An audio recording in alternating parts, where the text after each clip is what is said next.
সপ্তাহের এই একটা দিন নিরামিষ খাবার হয় বলে একটু অন্য ধরনের খাবার রান্না করার চেষ্টা করি সবসময়। কিন্তু আজকে যেগুলো ছিল সেগুলোই করেছি। টানা বৃষ্টিতে সেরকমভাবে বেশি কিছুই রান্না করা হয়নি। ঘরে যা সবজি ছিল সেগুলো দিয়েই কাটিয়ে নিলাম।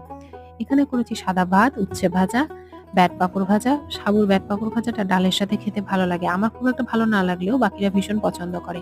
আর করেছিলাম এখানে মুগের ডাল। মুগের ডালটাকে একটু নেড়ে নিয়ে কড়াইয়ে তারপরে প্রেসার কুকারে সিটি দিয়ে নিয়েছি। সেদ্ধ হয়ে গেলে কড়াইয়ে তেজপাতা, কাঁচা লঙ্কা ফোড়ন দিয়ে সিদ্ধ ডালটা দিয়ে ১/২ চামচ মতন আদা বাটা দিয়ে আবারও ভালোভাবে ফুটে উঠলে নামিয়ে নিয়েছি। আর করেছি আলু পটল দিয়ে ছানাটাকে একটু বড়ার আকারে করে নিয়ে আজকে করেছি একটু ডালনা টাইপের একটু গামাখা তরকারি।